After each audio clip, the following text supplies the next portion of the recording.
and an obedient spirit, so that God's word might not return void to him.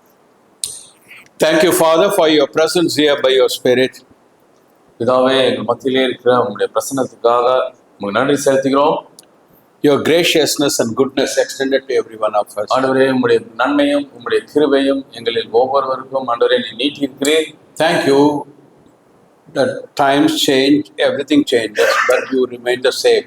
ஆண்டவரே, காலங்கள் மாறினாலும் எல்லாமே எங்களை சுற்றி இருக்க எல்லாமே மாறினாலும் நீரோ ஆண்டவரே என்றைக்கும் அதே மாறாத தேவனாய் இருக்கிறதுக்காக நன்றி செலுத்துகிறோம். Faithful as you have been, so you will be. இதுவரை எப்படி உண்மையுள்ளவராக இருந்தீரோ அதே போல நீர் என்றைக்கும் இருப்பீர். We ask you as your people, as we dedicate our lives to you this morning. ஆண்டவரே, இந்த காலையில் எங்கள் வாழ்க்கையை உமக்கே நாங்கள் பிரதிஷ்டை செய்யும் பொழுது we ask you that you will do something by your Spirit, bringing a challenge to our hearts. நீர் உங்களுடைய ஆவியின் மூலமாக எங்களுக்குள்ளாய் கிரியை செய்து எங்களுடைய இருதயத்துக்கு ஒரு சவாலை கொண்டு வர வேண்டும் சொல்லி ஜெபிக்கிறோம். We would be the people that you want us to be in this year, in this land, to glorify your name. நீர் இந்த தேசத்திலே, இந்த நாளிலே, இந்த வருஷத்திலே நாங்கள் எவ்விதமான ஜனங்களாய் இருக்க வேண்டும் என்று வாஞ்சிக்கிறீரோ அவ்விதமாய் மகிமைப்படுத்தும்படியான ஜனங்களாய் நாங்கள் இருக்கும்படி எங்களுக்கு கிருபை செய்யும். In Jesus' name. இயேசு நாமத்தில் ஜெபிக்கிறோம். Amen. Probably you are aware of what's happening around us in the world. ஒருவேளை நீங்கள் நம்மை சுற்றிலும் இந்த உலகத்தில் என்ன நடக்கிறதோ அதை குறித்து கவனம் உள்ளவர்களாய் இருக்கலாம் என்று நினைக்கிறேன். It makes me wonder whether the Third World War has already started. அதாவது ஒருவேளை மூன்றாம் உலக போரே ஆரம்பித்து விட்டதோ என்று சொல்லி யோசிக்கும் அளவுக்கு சம்பவங்கள் நடக்கின்றன. And all over the world the celebration was going on for the New Year 2026. அதாவது அகில உலகிலேயும் எல்லா தேசங்களும் சேர்ந்து 2026 வருஷம் வந்ததை கொண்டாடின நேரத்திலே US invaded into Venezuela, captured the president of the country, America taken him captive to US.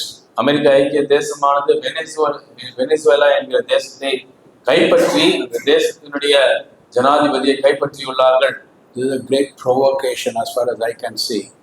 என்னை பொறுத்த அளவில் இது ஒரு பெரிய தூண்டுதலாக இருக்கிறது. US and NATO countries are joining together to this will be a provocation for other countries, and then what will come out of it we have to wait and see. அதாவது America ஐக்கிய தேசமும் அதாவது NATO என்று அழைக்கப்படுகிற அதாவது ஒரு இயக்கமும் ஒன்றாய் சேர்ந்து அதாவது மற்ற தேசங்கள் எல்லாம் தூண்டிவிடும்படியாக செயல்படுகிறார்கள். Where do we stand as God's people? ஆகையால் இந்த நேரத்திலே தேவனுடைய ஜனங்களாய் நாம் எங்கே நிற்கிறோம்? Standing alone for God. தேவனுக்கென்று தனித்து நிற்கிறோமா? Or godly living, தேவ பக்தியுள்ள ஒரு வாழ்க்கை, not in an ungodly world, but in a godless world. அதாவது ஒரு தேவ பயமற்ற உலகத்தின் மத்தியிலே மாத்திரமல்ல, தேவனே இல்லாத ஒரு உலகத்தின் மத்தியிலே நாம் தேவனுக்காக தனித்து நிற்கிறோமா? It's a great challenge that comes to our heart. ஆகையால் இது நம்முடைய இதயத்துக்கு வருகிறதான ஒரு பெரிய சவாலா இருக்கிறது. God, in order to reveal himself, he will always want a dedicated, totally yielded people. தேவன் எப்பொழுதுமே அவர் தன்னையே வெளிப்படுத்துவதற்காக தனக்கென்றே முற்றிலும் அர்ப்பணிக்கப்பட்ட ஒரு ஜனங்களை எதிர்பார்ப்பார். He doesn't want big armies. When during the time of Gideon 32,000 people came, God says it's too much for me. அதாவது அவருக்கு பெரிய சேனையெல்லாம் தேவையில்லை. அவர் கிதியோனை நாட்களிலே 30,000 பேர் நாங்கள் யுத்தத்துக்கு வருவோம் என்று சொன்ன போது தேவன் சொன்னார், இந்த எண்ணிக்கை ரொம்ப அதிகமாக இருக்கிறது. Reduce them to 1%. அதை 1% நீ குறைத்து விடு. Right? And with that, the Lord gave them the victory. அந்த 1% கொண்டு கர்த்தர் வெற்றியை தந்தார். Is there a desire in your heart really that I want to be what God wants me to be? உண்மையிலே உங்களுடைய இருதயத்திலே தேவன் நான் யாரா இருக்க வேண்டும் என்று வாஞ்சிக்கிறாரோ அவ்விதமாய் நான் இருக்க வேண்டும் என்ற வாஞ்சை உங்களிலே இருக்கிறதா? It's a challenge to my life as well. என்னுடைய வாழ்க்கைக்கும் இது ஒரு சவாலா இருக்கிறது. So let's turn to God's word as found in the book of Daniel, the first chapter. ஆகையால் தானியேல் புஸ்தகம் 1வது அதிகாரத்துக்கு திருப்புவோம். We'll read together first a few verses, 8 verses. ஒன்றாய் சேர்ந்து முதல் 8 வசனங்களை வாசிப்போம். In the 3rd year of the reign of Jehoiakim, king of Judah, came Nebuchadnezzar, king of Babylon, unto Jerusalem and besieged it. And the Lord gave Jehoiakim, king of Judah, into his hand, with part of the vessels of the house of God, which he carried into the land of Shinar, to the house of his God. And he brought the vessels into the treasure house of his God. And the king spake unto Ashpenaz, the master of his eunuchs, that should bring certain of the children of Israel, and of the king's seed, and of the princes, children in whom was no blemish, but well favored, and skillful in all wisdom, and cunning in knowledge and understanding, science, and such as had ability in them to stand in the king's place, and to whom they might teach the learning and the tongue of the Chaldeans. And the king appointed them a daily provision of the king's meat and of the wine which he drank, so nourishing them 3 years, that at the end thereof they might stand before the king. Now among these were of the children of Judah, Daniel, Hananiah, Mishael, Azariah, unto whom the prince of the eunuchs gave names, for he changed Daniel to the name of Belshazzar, unto Hananiah of Shadrach, unto Mishael, Meshach, unto Azariah of Abednego. But Daniel purposed in his heart that he would not defile himself with a portion of king's meat, nor with the wine which he drank. Therefore he requested of the prince of the eunuchs that he might not defile himself. தானியேல் புஸ்தகம் 1 அதிகாரம் 1வது வசனத்திலிருந்து வாசிப்போம். யூதாவின் ராஜாவாகிய யோயாக்கீம் அரசாண்ட 3ஆம் வருஷத்திலே பாபிலோனின் ராஜாவாகிய நேபுகாத்நேச்சார் எருசலேமுக்கு வந்து அதை முற்றுகையிட்டான். அப்பொழுது ஆண்டவர் யூதாவின் ராஜாவாகிய யோயாக்கீமையும் தேவனுடைய ஆலயத்தின் பாத்திரங்கள் சிலவற்றையும் அவன் கையில் ஒப்பு கொடுத்தார். அவன் அந்த பாத்திரங்களை சினையா தேசத்தில் உள்ள தன் தேவனுடைய கோவிலுக்கு கொண்டு போய் அவைகளை தன் தேவனுடைய பண்டசாலைக்குள் வைத்தான். அப்பொழுது இஸ்ரவேல் புத்திரருக்குள்ளே ராஜகுலத்தார்களிலும் துறை மக்களிலும் யாதொரு மாசும் இல்லாதவர்களும் அழகானவர்களும் சகல ஞானத்திலும் தேறினவர்களும் அறிவில் சிறந்தவர்களும் கல்வியில் நிபுணரும் ராஜாவின் அரண்மனையிலே சேமிக்க திறமையுள்ளவர்களும் ஆகிய சில வாலிபரை கொண்டு வரவும் அவர்களுக்கு கல்தையின் எழுத்தையும் பாஷையும் கற்றுக் கொடுக்கவும் ராஜா தன் பிரதானிகளின் தலைவனாகிய அஸ்பேனாசுக்கு கற்பித்தான். ராஜா தான் உண்ணும் போஜனத்திலேயும் தான் குடிக்கும் திராட்சரசத்திலேயும் தினம் ஒரு பங்கை அவர்களுக்கு நியமித்து அவர்களை 3 வருஷம் வளர்க்கவும் அதன் முடிவிலே அவர்கள் ராஜாவுக்கு முன்பாக நிற்கும்படி செய்யவும் கட்டளையிட்டான். அவர்களுக்குள் யூதா புத்திரராகிய தானியேல், அனனியா, மிசாவேல், அசரியா என்பவர்கள் இருந்தார்கள். பிரதானிகளின் தலைவர் தானியேலுக்கு பெல்தெஷாத்சார் என்றும், அனனியாவுக்கு சாத்ராக் என்றும், மிசாவேலுக்கு மேஷாக் என்றும், அசரியாவுக்கு ஆபேத்நேகோ என்றும் மறுபெயரிட்டான். தானியேல் ராஜாவின் போஜனத்தினாலும் அவர் பானப்படும் திராட்சரசத்தினாலும் தன்னை தீட்டுப்படுத்தலாகாது என்று தன் இதயத்தில் தீர்மானம் பண்ணிக்கொண்டு தன்னை தீட்டுப்படுத்தாதபடி பிரதானிகளின் தலைவரிடத்தில் வேண்டிக் கொண்டான். Verse 21 of the same first chapter. அதே 1வது அதிகாரத்திலே 21வது வசனம். And Daniel continued even unto the first year of King Cyrus. கோரேஸ் ராஜபாரம் பண்ணும் 1ஆம் வருஷம் மட்டும் தானியேல் அங்கே இருந்தான். In other words, Daniel prospered in Babylon 70 long years. மற்றொரு வார்த்தையை சொல்ல வேண்டும் என்றால் தானியேல் பாபிலோன் ராஜ்யத்திலேயே 70 நீண்ட வருஷங்களுக்கு செழித்து வாழ்ந்தான் என்று அர்த்தம். God allowed Judah to be carried as captive into Babylon because of their sinful living. தேவன் யூதேய தேசத்தாரை அவர்களுடைய பாவங்களின் நிமித்தமாக சிறை கைதிகளாய் கைப்பற்றப்படும்படியாக அனுமதித்தார். God first of all is a judge over his own people. முதலாவதாக தேவன் அவருடைய சொந்த ஜனங்களை நியாயம் தீர்க்கிறவராய் இருக்கிறார். He will not tolerate sin among his people. அவர் ஜனங்களின் மத்தியில் இருக்கும் பாவத்தை இந்த காலத்திலேயே பொறுத்து கொள்ள மாட்டார். Look at verse 1. 1ஆம் வசனம். The 3rd year of the reign of Jehoiakim came king of Judah. Jehoiakim king of Judah came Nebuchadnezzar king of Babylon unto Jerusalem and besieged it. யூதாவின் ராஜாவாகிய யோயாக்கீம் அரசாண்ட 3ஆம் வருஷத்திலே பாபிலோனின் ராஜாவாகிய நேபுகாத்நேச்சார் எருசலேமுக்கு வந்து அதை முற்றுகை போட்டான். He only came and besieged it. அவன் வந்து முற்றுகை தான் போட்டான், சுற்றிலும் சூழ்ந்து கொண்டான். Next verse shows something deeper. ஆனால் அடுத்த வசனத்தை வாசிக்கும் போது இன்னும் ஆழமான ஒரு காரியத்தை The Lord gave Jehoiakim king of Judah into his hand. அப்பொழுது ஆண்டவர் யூதாவின் ராஜாவாகிய யோயாக்கீமையும் தேவனுடைய ஆலயத்தின் பாத்திரங்களையும் அதாவது சிலவற்றையும் அவர் கையில் ஒப்பு கொடுத்தார். King of Judah. கொடுத்தார். யூதாவின் ராஜா Babylon king couldn't prevail over him on his own. அதாவது பாபிலோனுடைய ராஜாவால் யூதாவின் ராஜாவின் மேல் தானாகவே ஜெயகொள்ள It was the Lord who gave him over as a captive into the hand of Nebuchadnezzar. ஆனால் தேவன் தான் யூதாவின் ராஜாவை நேபுகத்நேச்சாருடைய கையிலே ஒரு கைதியாக கொடுத்தார். Why? ஏன்? Because it was nowhere, it was not something pleasing what they were doing in the kingdom of Judah. ஏனென்றால் யூதேய ராஜ்யத்திலே அவர்கள் எல்லாரும் செய்து கொண்டிருந்த காரியமானது காரியம். They departed from the true, the living God. அவர்கள் ஜீவனுள்ள ஒரே மெய்யான தேவனை விட்டு விலகி விட்டார்கள். So it's God punished them. He told that. That was the theme of the book of Habakkuk. ஆகையால் தேவன் அவர்களை தண்டித்தார். அதுதான் ஆபகுக் தீர்க்கதரிசியினுடைய கருத்து பொருளாகவே இருக்கிறது. The 70-year captivity of God's people, Judah, in Babylon, was something that God did it because of the sin of his own people. அதாவது யூதா தேசத்தினுடைய 70 வருஷ சிறை அடைப்பானது தேவனால் செய்யப்பட்டதா இருக்கிறது. அதன் காரணம் அவருடைய சொந்த ஜனத்தினுடைய சொந்த பாவமே. The sin of God's people. தேவனுடைய ஜனத்தின் பாவம். But at the same time, we think of what the church should be. ஆனால் அதே சமயத்திலே சபை எப்படி இருக்க வேண்டும் என்று Christ also loved the church and gave himself for it, that he might cleanse it and wash it, the washing of water by the word, that he might present to himself a glorious church, not having spot or wrinkle or any such thing. அதாவது கிறிஸ்து இயேசு தன்னையே சபைக்காக ஒப்புவித்தார்.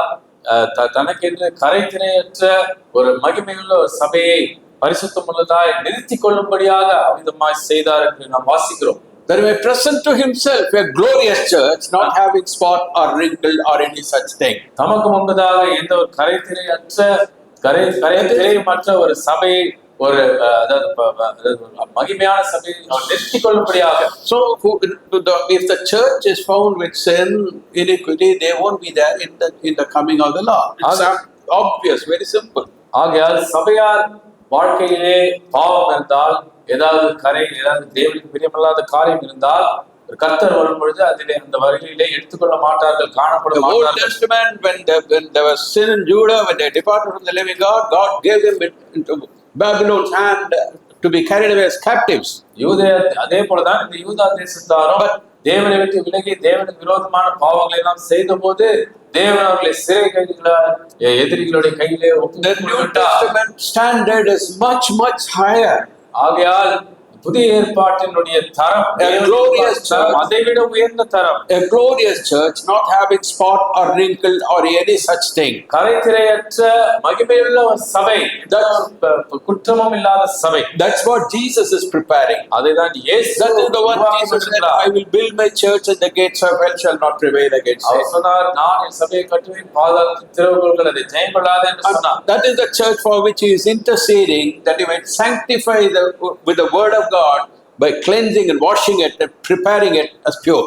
இப்படிப்பட்ட சபையை தான் அவர் ஆயத்தப்படுத்திக் கொண்டிருக்கிறார். அதை அவர் அவருடைய அதை சுத்திகரித்து அவர் வார்த்தையை திருவசனத்தினாலே சுத்திகரித்து அதை பரிசுத்தமான சபையாக அவர் உருவாக்கும்படி செயல்பட்டு கொண்டிருக்கிறார். So if you desire that you should be there in the coming of the Lord, make sure that you are found in this church that the Lord is building. ஆகையால் இப்படிப்பட்ட சபையை கர்த்தர் உருவாக்கி கொண்டிருக்கையிலே நீங்களும் இதிலே இருக்கிறீர்களா என்பதை நீங்கள் உறுதிப்படுத்திக் கொள்ளுங்கள். Is coming for that glorious church without spot, without wrinkle. ஆகையால் அந்த கரைதிரையற்ற மகிமையுள்ள சபைக்காக கிறிஸ்து இயேசு திரும்பவும் வருகிறார். If God could have a man through whom he could demonstrate his standard, through whom he could demonstrate his power and glory in the Old Testament, how much more in the New Testament? தேவன் தனக்கென்று தன்னுடைய பரிசுத்தத்தை வெளிப்படுத்தக்கூடிய ஒரு மனுஷனை, தன்னுடைய குணாதிசயத்தை வெளிப்படுத்தக்கூடிய ஒரு மனுஷனை அவரால் பழைய ஏற்பாட்டிலே நிறுத்த முடியும் என்று சொன்னால் இன்னும் எந்த அளவுக்கு புதிய ஏற்பாட்டிலே அவரால் செய்ய முடியும் என்று யோசித்து பாருங்கள். Daniel and his 3 other friends, Shadrach, Meshach, Abednego, these 3 were young men, just about 15 to 20 years of age. Imagine that. தானியேலும் தன்னுடைய 3 நண்பர்களாகிய சாத்ராக், மேசாக், அபேத்நேகோ என்பவர்களும் அதாவது வெறும் வாலிபர்களாக தான் இருந்தார்கள். 15-16 வயது இருப்பார்கள். They were of the king's line. They were the sons of kings and they were princes. இது மட்டுமல்லாமல் அவர்கள் எல்லாமே ராஜவம்ச வழியாய் வந்தவர்கள். அவர்கள் எல்லோரும் ராஜாக்களுடைய பிரபுக்களாக இருந்தார்கள்.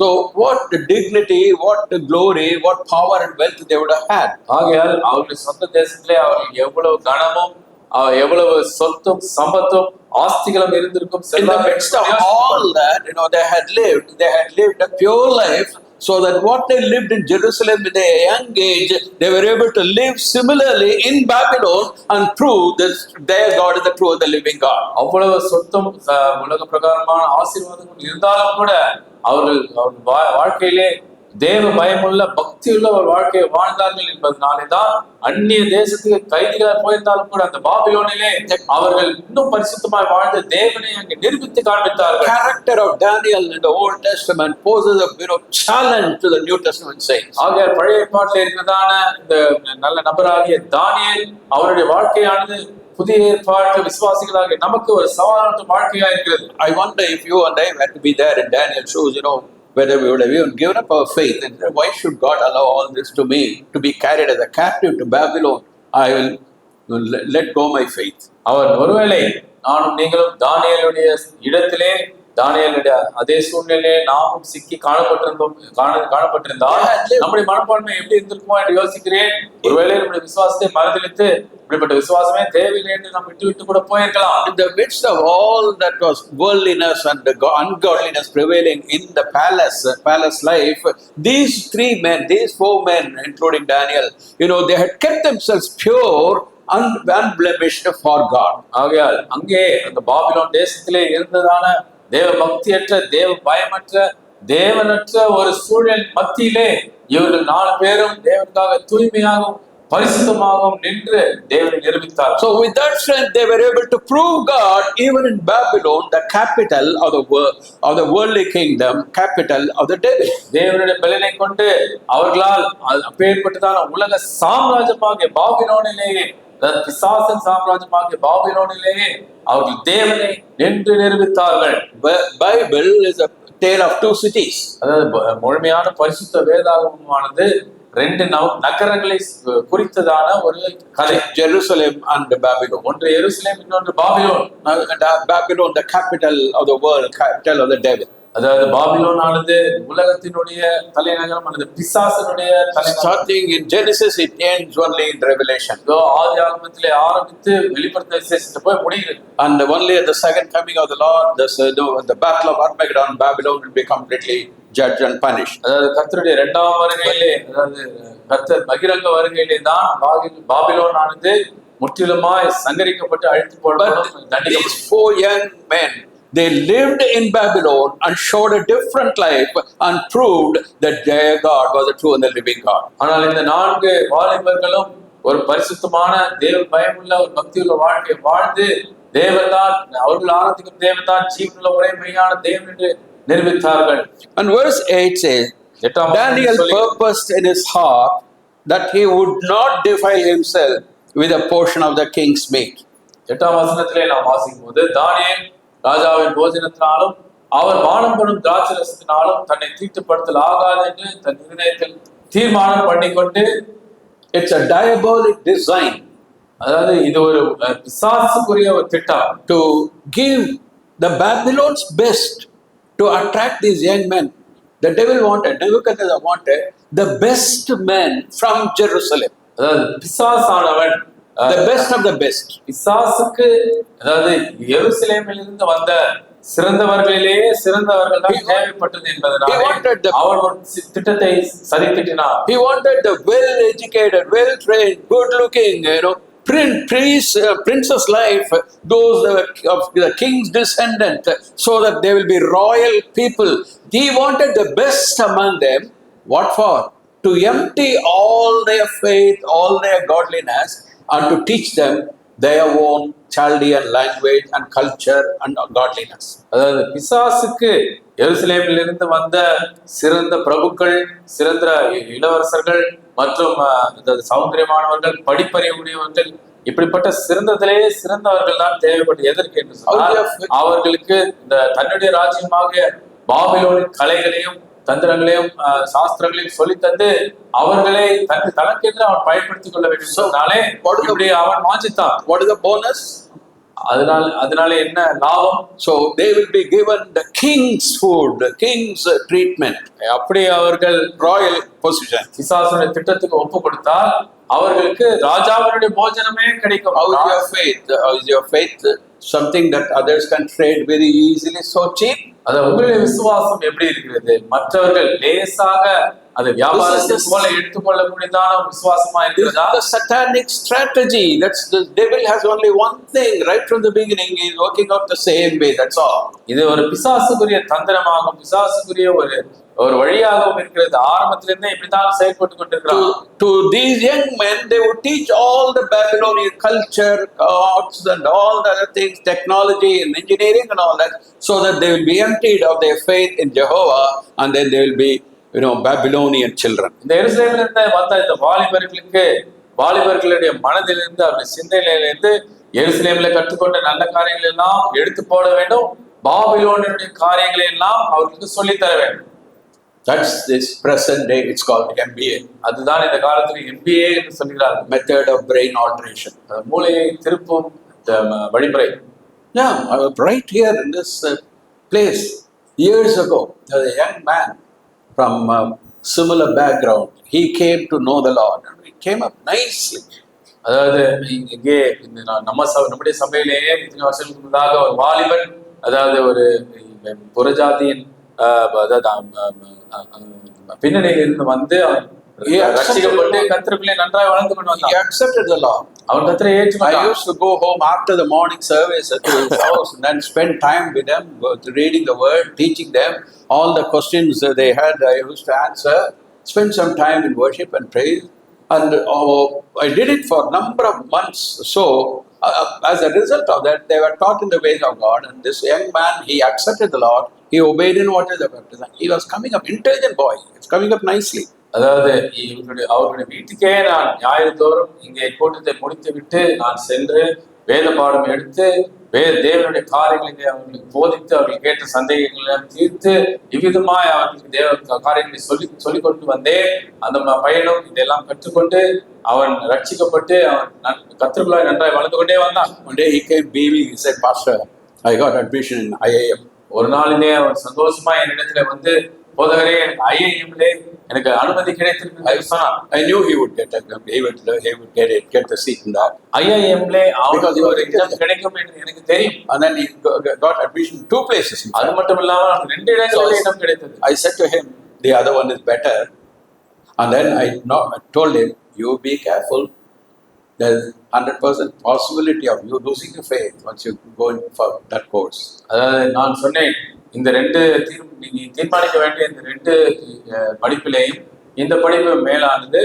ஆனாலும் நீ ஜாக்கிரதையாக இதை நீ எடுத்துக்கொண்டால் விசுவாசத்தை இழக்கப்படும் என்று எச்சரித்தேன். I sensed that. I felt it. I told him, I want him, because you will be so engrossed with the studies, you won't have time for your faith at all. அதாவது நான் சொன்னேன், நீ இதை படித்தால் உன்னுடைய படிப்பிலேயே அவ்வளவு ஆர்வமாயும் கவனமாயும் நீ இருக்க வேண்டியதாக இருக்கும். ஆதலால் நீ வேதம் வாசிக்க கூட ஒரு நேரம் இருக்காது என்று எச்சரித்தேன். 100% true. After that man has not stepped into this church again at all. அது 100% உண்மையானது. அதன் பிறகு அதை படித்த பிறகு அவன் சபைக்குள்ளேயே வரவில்லை. He lost his faith. விசுவாசத்தை இழந்து விட்டான். Gone back to the world. அதை திரும்பவும் உலகத்துக்கே போய்விட்டான். That's the strategy of the enemy. அதுதான் பிசாசுடைய தந்திரம். The putting Babylon instead of the true faith in the Lord. ஆகையால் பாபிலோனை எடுத்து அவருடைய சிந்தனையிலே வைக்க வேண்டும். ஜீவனுள்ள தேவனை பற்றி எடுத்து போடுங்க. God doesn't care about all those people. தேவன் இப்படிப்பட்ட ஜனங்களை குறித்து கவலைப்படுவதில்லை. When the rich young ruler came to Jesus and when he did not meet the demands of Jesus, when he went away as a sorrowful man, Jesus never ran after him. Come, I'll make some concessions for you.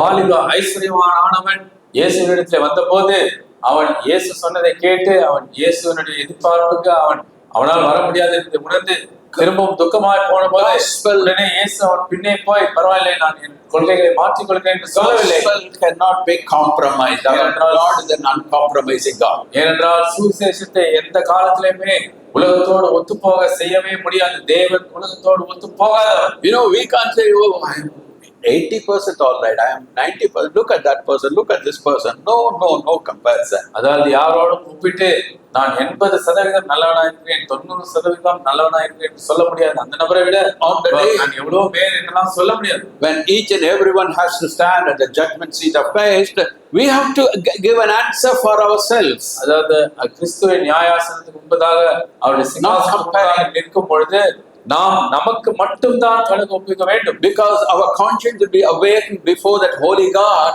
and we will be answerable for ourselves only. We wouldn't mind, or we wouldn't know about anybody else. ஏனென்றால் நம்முடைய மனசாட்சியானது அந்த ஜீவனுள்ள தேவனுக்கு முன்பதாக ஜீவனுள்ளதாக உணர்வுள்ளதாக இருக்கும்.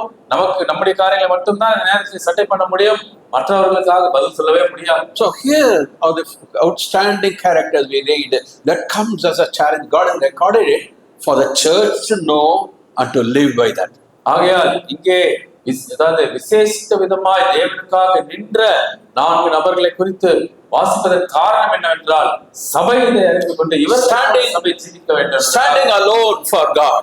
தேவனுக்காக தனித்து நிற்பது. It's easy to get along with the crowd. அதாவது கும்பலோடு போவது மிகவும் லேசானது. Crowd attracts crowd. அதாவது கும்பலை தான் சேர்க்கும். And whether it be in politics or whether it be in the world or whether it be the church, you know, more crowd, people more get attracted. They think there is safety there. அரசியலிலேயும் சரி, உலகத்திலேயும் சரி, சபையிலே கூட சரி, அது அதிகமான கூட்டம் இருந்தால் அதிலே பாதுகாப்பு இருந்து ஜனங்கள் God is looking for individuals. ஆனால் தேவனும் தனிப்பட்ட நபர்களை As பார்க்கிறார். God saw Daniel that day, He is looking at your heart, and if you are totally yielded to Him, the Lord will bless you. அந்த நாளிலே தேவன் தானியேலை பார்த்தது போல நீ ஒரு தனிப்பட்ட விதத்திலே உன்னுடைய வாழ்க்கையிலே தேவனுக்கு உண்மையிலே முற்றிலுமாய் நீ அர்ப்பணிக்கப்பட்டவனாய் இருப்பாய் என்று சொன்னால் தேவனுடைய ஆசீர்வாதம். The word of God is never mistaken. Here it says Daniel purposed in his heart. It doesn't talk about Hananiah, Azariah, and Mishael, but Daniel purposed. He was the one man first who took the decision for the Lord. அதாவது தேவனுடைய வார்த்தை மிகவும் தெளிவாக சொல்கிறது என்னவென்றால் தானியேல் தீர்மானம் பண்ணிக்கொண்டே என்று சொல்லுகிறது. இது 3 பேர் தீர்மானிக்கவில்லை, ஆனால் முதலாவது தீர்மானம் எடுத்தது தானியேல் தான். Your commitment, your dedication, your surrender to the Lord is something that will be sparkling, that God the Holy Spirit will take it and challenge others. Others would also follow you. நீ தேவனுக்கு அர்ப்பணிக்கப்பட்டவனாய் முற்றிலுமாய் ஒப்புக் கொடுக்கப்பட்டவனாய் பிரதிஷ்டை செய்யப்பட்டவனாய் நீ இருப்பாய் என்று சொன்னால் பரிசுத்த ஆவியானவர் அது உதாரணமா இருந்தால் அதை எடுத்து மற்றவர்களும் அதனாலே அதை பார்த்து அதன்படி ஜீவிக்க வேண்டும் வாஞ்சையோடு அவர்களும் ஜீவிக்கும்படியாக பரிசுத்த ஆவியானவர் கிரியை செய்வார். As an individual, whatever we are, as an individual, we are either we are always making an impact upon others who are around us, whether it be for good or whether it be for bad. அதாவது தனிப்பட்ட விதத்திலே நாம் எல்லாரும் ஏதோ ஒரு விதத்திலே நல்ல விதமாகவையோ அல்லது கெட்ட விதமாகவையோ மற்றவர்களை பாதித்துக் கொண்டுதான் இருக்கிறோம். We always copy. எப்போதுமே And thank God for Daniel stood up for the Lord there. He purposed in his heart, and the 3 other lads also joined, Hananiah, Shadrach, Hananiah and Mishael and others. அதனால் தானியேல் இவ்விதமாய் தீர்மானித்த பிறகு அவன் கர்த்தருக்காக நிற்பேன், தனித்து இருப்பேன் என்று சொல்லி அவன் நின்ற போது அவனுடைய விசுவாசத்தினாலே பக்கத்துல இருந்த 3 பேர் தானியேல், அனனியா, மிசாவேல், அசரியா மூவரும் அதே போன்று தீர்மானித்தார்கள். And when Daniel purposed in his heart, அதனால் தானியேல் தன் இதயத்தில் தீர்மானித்துக் கொண்ட பிறகு the God of heaven understood that. ஏதோ பரலோகத்தின் தேவனானவர் அதை புரிந்து கொண்டார். It was for him he took a stand. இது எனக்காக இவன் தீர்மானிக்கிறான். What do you want in your life? உன்னுடைய வாழ்க்கையில உனக்கு என்ன வேண்டும்? What are you seeking? நீ எதை தேடுகிறாய்? What are you after? எதன் பின் what is your pursuit in life? உன்னுடைய வாழ்க்கையில நீ எதை பின்தொடர்கிறாய்? No, there are people in churches, I'm saying very painfully in my heart, they want good life, comfortable life, and no sickness, eat, drink, it's nice. Jesus is Lord, He's good.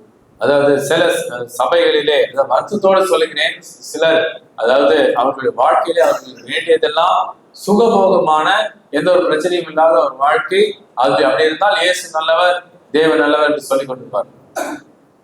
It's painful to me. வருத்தமுள்ளதா இருக்கிறது And how much more it will be to God. அப்படி என்றால் தேவனுக்கு எவ்வளவு வருத்தமுள்ளதா இருக்கிறது. Restricting God in our lives. நம்முடைய வாழ்க்கையில தேவனை அமிதமாய் மட்டுப்படுத்துகிறோம். Here Daniel, we know the story of Daniel.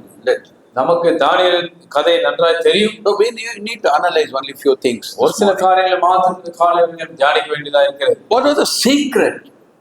முதலாவது ரகசியம் என்ன? Or rather, what was the source for Daniel's faith? தானியேலுடைய விசுவாசத்தினுடைய ஊற்று அல்லது காரணம் என்ன? Somebody must have influenced him. யாரோ ஒருவர் அவனை பாதித்திருக்க வேண்டும். Just about 15 to 20 years, young man.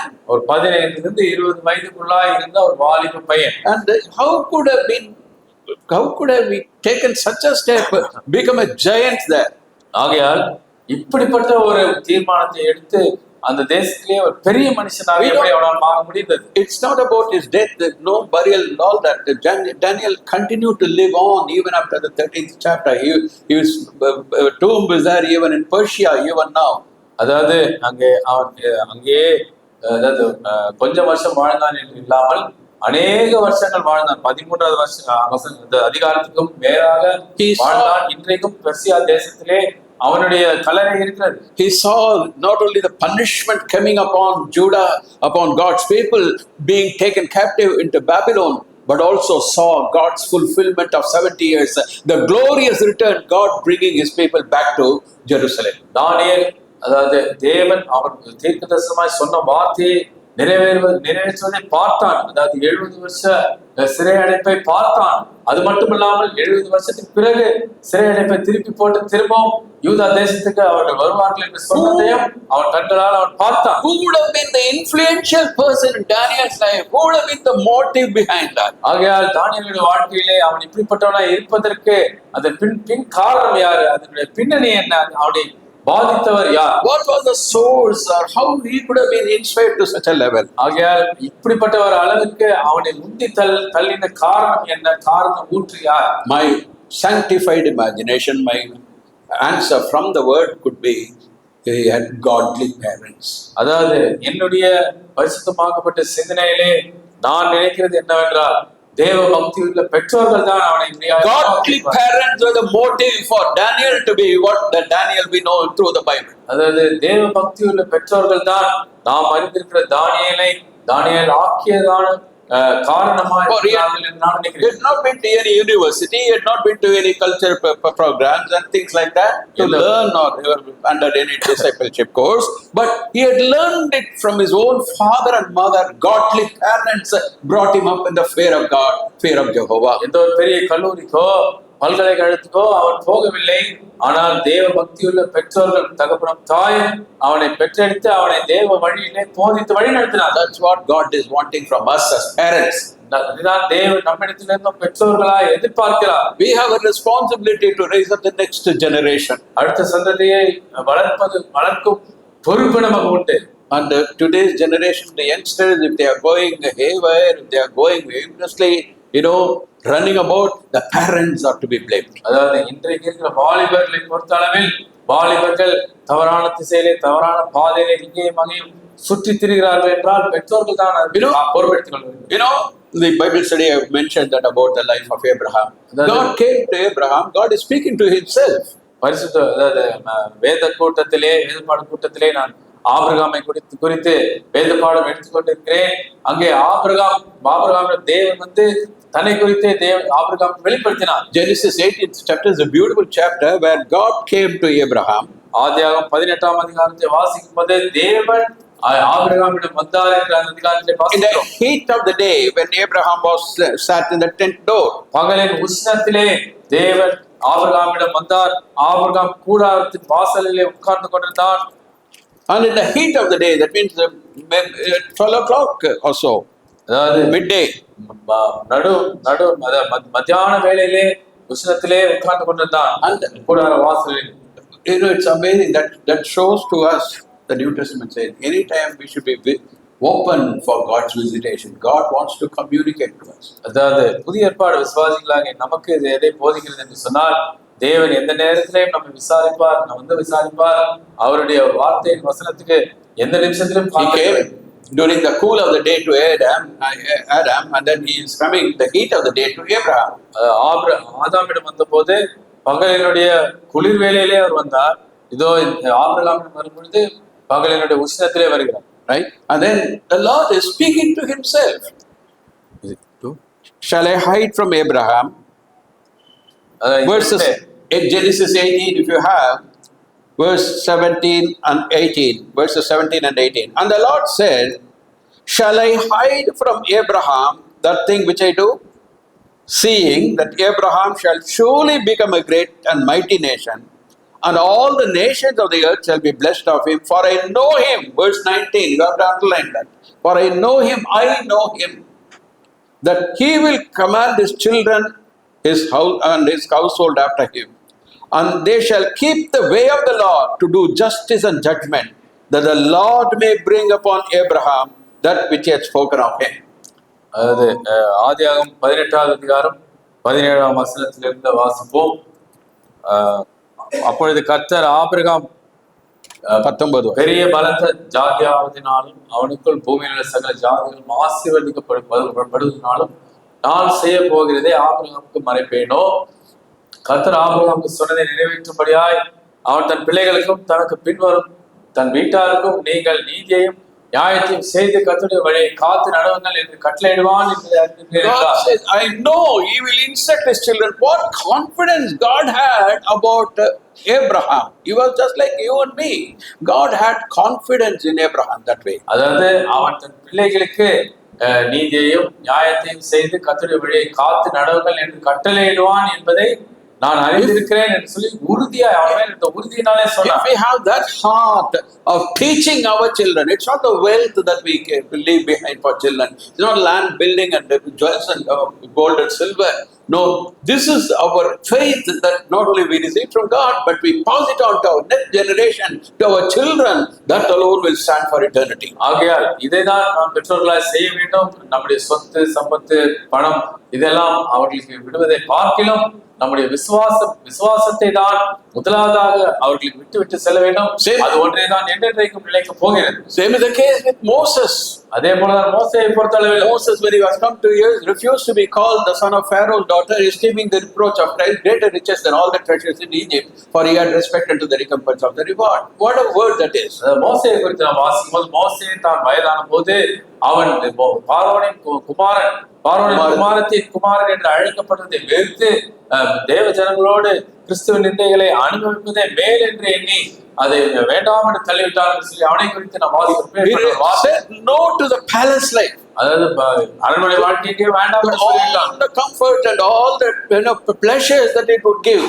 அதாவது இந்த அரண்மனை கொடுக்கக்கூடியதான ஆஸ்திகள் அதனால் வரும் இன்பங்கள் இதெல்லாம் வேண்டாம். Pharaoh's daughter, he had access to the throne of Egypt. பார்வோனுடைய குமாரத்தின் மகனாக எகிப்துடைய சிங்காசனத்துக்கே அவனுக்கு உரிமை இருந்தது. How could he say no to that? அதுக்கு போய் எப்படி அவன் இல்லை என்று சொல்ல முடியும்? The mother in those days, not only she gave milk and brought him up, but also saved his life, but also she gave the word. He spoke about God, he spoke about redemption, she spoke about all these things to him, and that was more than the milk he had that changed his life and character. அவனுடைய தாயார் அவனுக்கு பாலை ஊட்டி அவனுக்கு ஆகாரத்தை ஊட்டி வளர்த்தது மட்டுமல்லாமல் தேவனுடைய வார்த்தையை போதித்து ஊட்டினாள். அதனாலே அவன் தேவனுடைய வழிகளிலே போதிக்கப்பட்டு கற்பிக்கப்பட்டு தேவ பயத்தோடு பக்தியோடு தேவனை நேசிக்கனாய் வளர்ந்தான். That's one of the reasons God, when he brought the children of Israel out of Egypt on the way to the promised land, he first said, all the words that I give you now, you shall teach your children. And they have to teach their children, successive generations. The faith has been passed on. And you shall teach them, you shall write them down, and then everywhere they shall be taught of the word of God. இந்த காரியமும் தான் அவன் அதாவது எகிப்து தேசத்தை விட்டு இஸ்ரவேல் தேசத்தாரை வெளியே கொண்டு வந்த போது அவர்களை பார்த்து கர்த்தர் செய்த இந்த சகல காரியங்களையும் உங்களுக்கு தந்த இந்த கற்பனைகளையும் உங்களுடைய பிள்ளைகளுக்கும் பிள்ளைகளின் பிள்ளைகளுக்கும் வரப்போகும் சந்ததிகளுக்கும் நீங்கள் கற்பிக்க வேண்டும், மறக்க கூடாது, தவறக்கூடாது என்று சொன்னார். The secret of the faith in Daniel, godly parents. ஆகையால் தானியேலுக்குள்ளாய் இருந்த அந்த விசுவாசத்தினுடைய ரகசியம் தேவ பக்தியுள்ள பெற்றோர்களுடைய வளர்ப்பு. And it brings a challenge to us as to we are responsible to the faith that we have received from God and we need to pass it on to the next generation. ஆகையால் நாம் தேவனிடத்திலிருந்து பெற்ற அந்த விசுவாசத்துக்கு நாம் பொறுப்புள்ளவர்களா இருக்கிறோம். அதை அடுத்த சந்ததிக்கு நாம் போதிக்க வேண்டிய கடமை உள்ளவர்களா இருக்கிறோம். The next thing, அடுத்ததாக the secret of his boldness. அவனுடைய தைரியத்துக்கு ரகசியம் என்ன? தைரியத்தின் ரகசியம் என்ன? Nebuchadnezzar was a very, very horrible emperor. அதாவது நேபுகாத்நேச்சார் ஒரு மோசமான கொடூரமான ராஜா. Ruthless, and if he wanted, kill thousands and thousands, just chop off that. அதாவது இரக்கமே இல்லாதவன் வேண்டும் என்றால் ஆயிரக்கணக்கானவருடைய கழுத்தை கூட வெட்டக்கூடியவன். Right? And that king had ordered something, but here is Daniel is purposing against that. I will not defile himself. What the king gives, his food, his drink, is going to be defilement for me. தானியேல் அதாவது Nebuchadnezzar கொடுத்ததை நேபுகாத்நேச்சாருக்கு முன்பதாக உட்கார்ந்து கொண்டு வேண்டாம் என்று சொன்னான். வேண்டாம் என்று நினைத்து இதை சாப்பிட்டால் நான் தீட்டுப்படுவேன் என்று நினைத்தான். How will you like if I take you out for lunch in Taj? நான் உங்கள் எல்லோரையும் மதிய உணவுக்கு தாஜ் கோரமேண்டலுக்கு கொண்டு போனால் உங்களுக்கு எப்படி இருக்கும்? Oh, pastor is good. போதகர் நல்லவர் என்று சொல்லுவீர்கள். Let's imagine at least. கற்பனையா செய்து பார்ப்போம். What a fellowship. நல்லா ஐக்கியம் கொள்வோம். But here, it's just not a 5-star hotel comfort. The king, he is the emperor. He was the topmost man of the first worldly kingdom, kingdom of the world, Babylonian kingdom. அதாவது இவன் இங்கே உட்கார்ந்து கொண்டிருப்பது ஒரு அஞ்சு நட்சத்திர hotel அல்ல, ஆனால் ராஜாவுடைய அரண்மனையிலேயே உட்கார்ந்து கொண்டிருக்கிறான். உலகத்தின் முதலாவது சாம்ராஜ்யத்தினுடைய முதலாவது ராஜாவின் மத்தியிலே these prisoners are treated in that honor of having the king's treatment and king's food. இந்த சிறை கைதிகள் கைப்பற்றப்பட்டவர்கள் இப்படிப்பட்ட கணத்துக்கு உட்படுத்தப்படுகிறார்கள். இப்படிப்பட்ட கணம் அவர்களுக்கு கொடுக்கப்படுகிறது. ராஜாவின் போஜனத்தோடு ராஜாவின் மேஜையோடு உட்கார்ந்து கொண்டு ராஜாவின் போஜனத்தை உண்ண வேண்டும். Daniel had a different eyesight. ஆனால் தானியேல் his eyes were open to spiritual truth. அவருடைய கண்கள் sanctified eyes. பரிசுத்தமாக்கப்பட்ட கண்களை உடையவர். He saw the king's food as something that would be a defilement to his soul. ராஜாவின் போஜனமானது அவன் ஆத்மாவை தீட்டுப்படுத்தும் என்று அவன் ஆவிக்குரிய கண்களாலே கண்டான். He wanted to be a Brahmin. அவன் பிராமணனாக இருக்க நினைத்தான். Give me pulses and water to you. அவன் கேட்டதெல்லாம் வெறும் பருப்பும் தண்ணீரும் போதும் என்று கேட்டான். That's why Brahmins are intelligent. அதனால்தான் பிராமணர்கள் புத்திசாலிகளாக இருக்கிறார். No, what we eat does not matter. It's our heart that God says.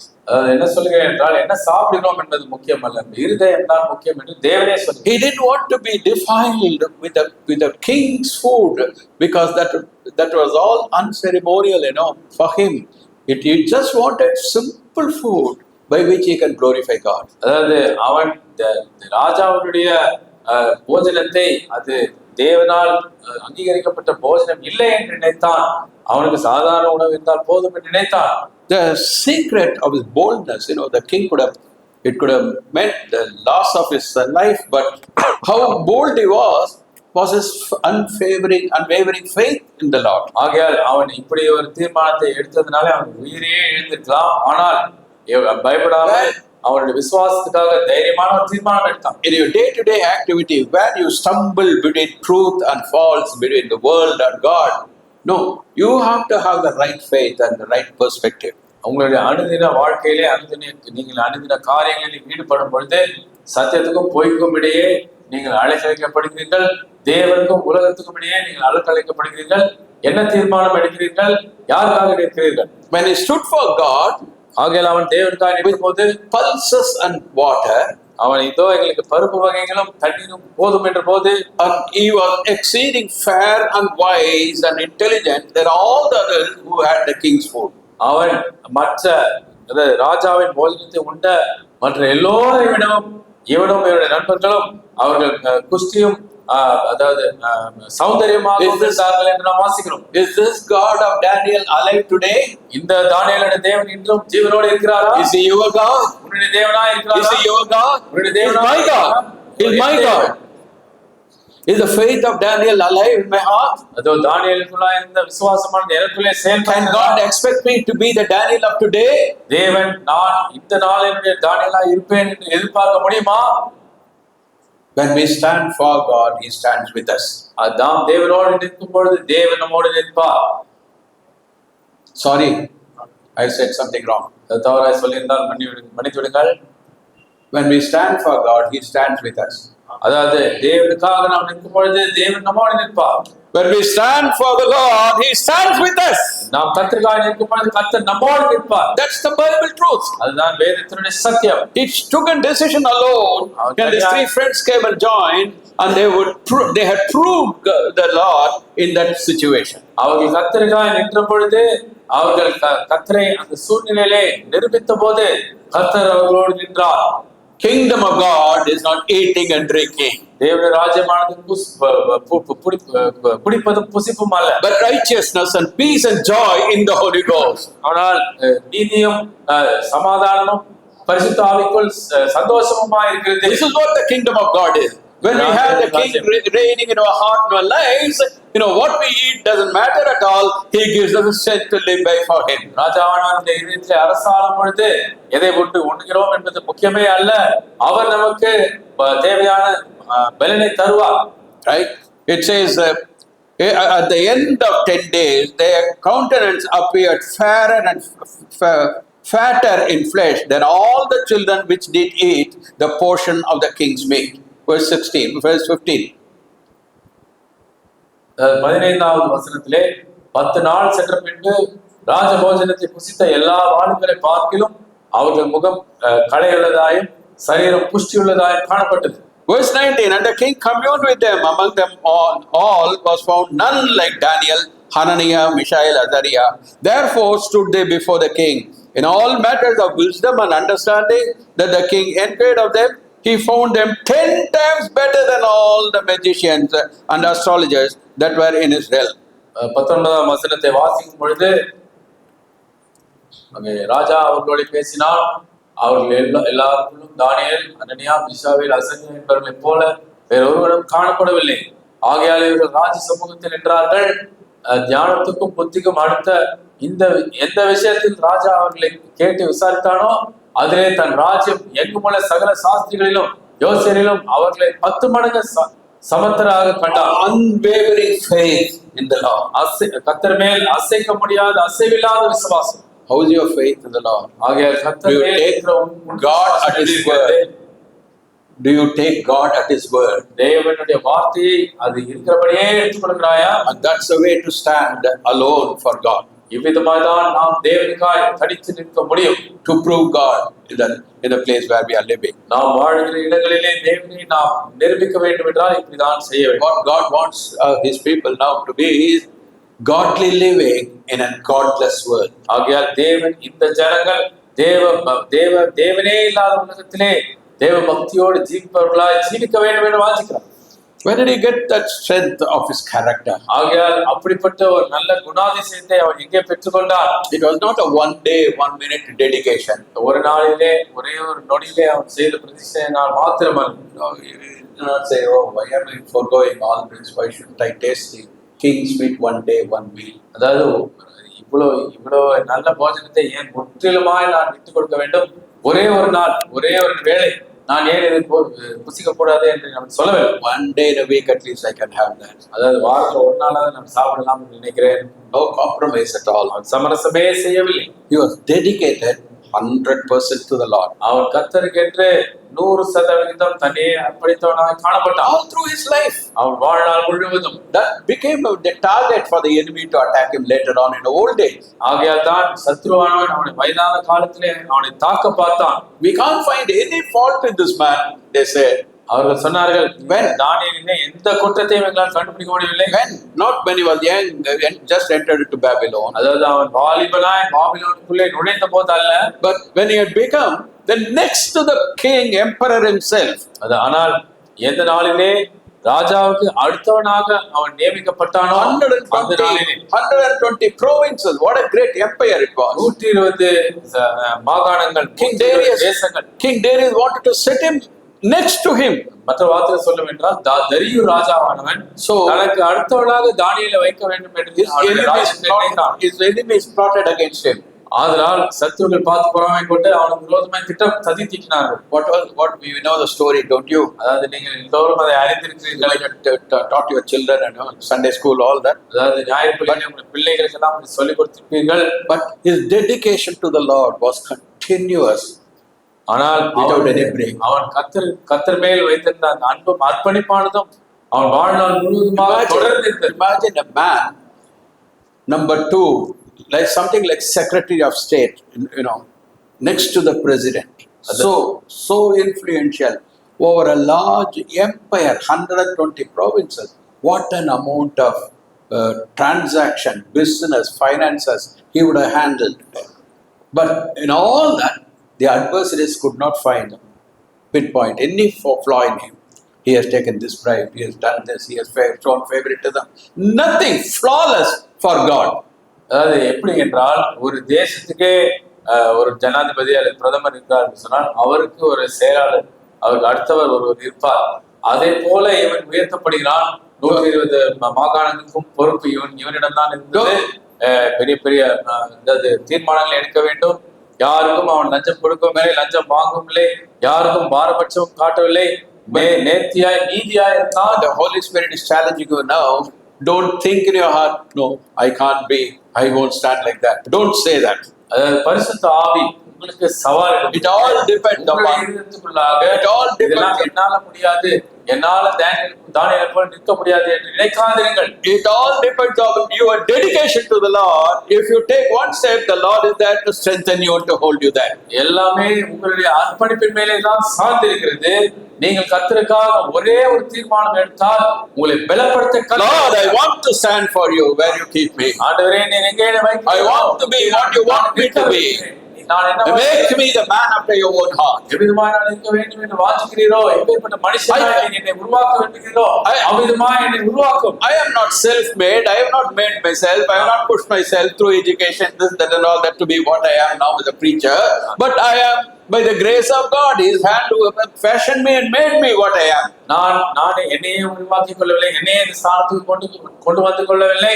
நான் என்னவா இருக்கிறேனோ தேவனுடைய கிருபையினாலே நான் அவனுமா இருக்கிறேன். தேவனுடைய கிருபை என்னை God can make you from now on. இந்த நிமிஷத்திலிருந்து தேவனால் He is waiting for your dedication. அவர் காத்திருப்பது உங்களுடைய அர்ப்பணிப்பாக காத்துக் கொண்டிருக்கிறார். For us are ahead of us. நமக்கு முன்னதாக சவால்களும் காலங்களும் காத்துக் கொண்டிருக்கின்றன. What is going to be, I don't know. அதாவது என்னவா இருக்கும் என்று எனக்கு தெரியாது. But as per what the Lord had said about the signs for the coming of the Lord, they are dreadful times. ஆகையால் வரப்போகிற நாட்களை குறித்தும் அடையாளங்களை குறித்தும் கர்த்தர் சொன்னது என்ன யோசிக்கும் போது அது மோசமான நாட்கள். Whether it be through the rapture we are taken up or through tribulation, forget about all that. Whatever the situation, if we have that spirit of Daniel and if we are the Daniels of today, we can go through all that, proving the Lord and exhibiting to the world that we are conquerors. ரகசிய வருகையின் மூலமாய் நாம் எடுத்துக்கொள்ளப்படுவோமோ, உபத்திரவத்தின் மூலமாய் சேர்ந்து ரகசியமாய் எடுத்துக்கொள்ளப்படுவோமோ, அதை குறித்தெல்லாம் மறந்துவிடுங்கள். நாம் தானியேலின் தீர்மானத்தையும் தானியேல் நாமையும் பெற்றுக்கொள்வோம் என்று சொன்னால் நாம் இதை எல்லாவற்றையும் தாண்டலாம். Our strength of character lies in the dedication that we make. Offer ourselves as a living sacrifice to God, wholly acceptable, that's pleasing to God. நம்முடைய குணாதிசயத்தின் பலத்தினாலும் நாம் செய்கிறதான பிரதிஷ்டையின் நிமித்தமாகவும் நாம் நம்மையே முற்றிலுமாய் கர்த்தருக்கென்று ஜீவ பலியாக ஒப்புக் கொடுப்போம் என்றால் நாம் கர்த்தருக்கென்று நிற்க முடியும். கர்த்தர் உதவி செய்வார், கிருபை தரும்.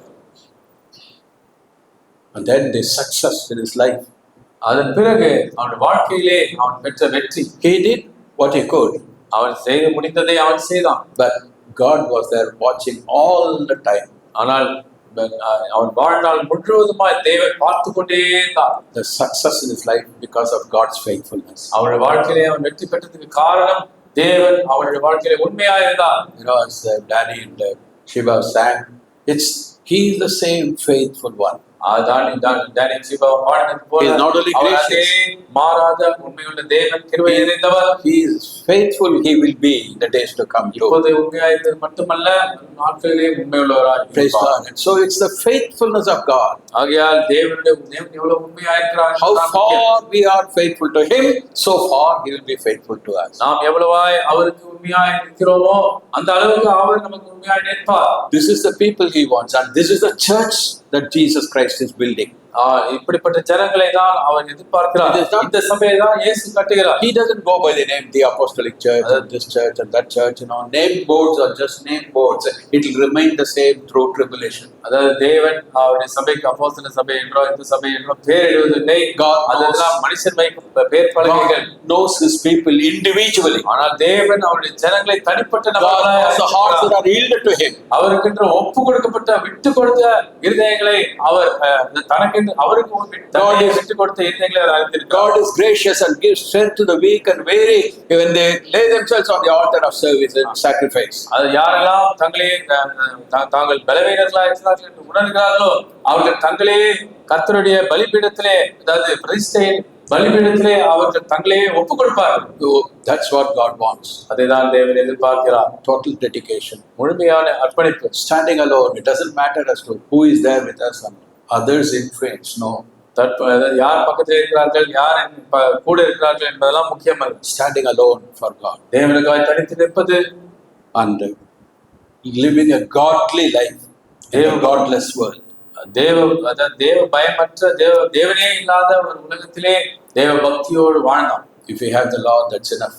கர்த்தரிருந்தால் அது மட்டுமே போதும். And all that God wants. That's the reason he has touched our lives, saved us. That's the reason Jesus died. Not just to take away the sin of the whole world only, but praise God, it's all, the core point is this: Christ also loved the church, gave himself for it, that he might sanctify and cleanse it with the washing of water by the word, that he might present to himself a glorious church. For that church only he is coming, not those without any spot or wrinkle or any such thing. That's the one that he is preparing. அதாவது கர்த்தராகிய இயேசு கிறிஸ்து இந்த உலகத்தினுடைய பாவத்தை சுமந்து தீர்க்கும்படி மரித்தார் என்பது ஒரு பக்கம் இருந்தாலும் அவர் சபையை உருவாக்குவதற்காகவே தனியே அவர் ஒப்பு கொடுத்தார். அவர் சபையை உருவாக்கி கொண்டிருக்கிறார். அவர் கிறிஸ்து இயேசு தனக்கென்று ஒரு கரைதிரையற்ற ஒரு மகிமையுள்ள சபையை நிறுத்திக் கொள்ளும்படியாக தம்மையே சிலுவையிலே நமக்காக ஒப்பு கொடுத்தார் என்று நாம் வாசிக்கிறோம். The church is composed of Daniels. ஆக சபை என்று சொல்லும் பொழுது அதிலே தானியேலை போன்றவர்கள் இருக்கிறார். Are you willing to be the Daniel of today? இந்த நாளினுடைய தானியேலாக இருக்க நீ ஆயத்தமா இருக்கிறாயா? Question the Lord has put my heart to ask you. Your answer is not to me, it's to the Lord. இந்த கேள்வியை கேட்கும்படிதான் கர்த்தர் உங்களிடம் இந்த கேள்வியை கேட்கும்படிதான் என்னிடம் சொல்லியிருக்கிறார். நீ எனக்கு பதில் சொல்லக்கூடாது, நீ கர்த்தரிடத்திலே தனிப்பட்ட விதத்திலே பதில் சொல்ல வேண்டாம். And answer the Lord. ஆகையால் நாம் தலைகளை தாழ்த்தி கர்த்தருக்கு பதில் சொல்லுவோம். Just examine our hearts, examine our lives. நம்முடைய இருதயங்களையும் வாழ்க்கையும் நாம் சோதித்து பார்ப்போம். வாலிபர்கள் வயதானவர்கள் யாரா இருந்தாலும் சரி, யாரா எப்படிப்பட்டவர்களா இருந்தாலும் சரி, all the past failures and all that, throw it away. கடந்த கால தோல்விகளை எல்லாம் தூக்கி போட்டுவிடு. All your achievements also throw it away. நீ சாதித்ததையும் நீ தூக்கி போட்டுவிடு. But what is ahead of us? ஆனால் எது நமக்கு முன்பதாக Nobody இருக்கிறதோ can change it.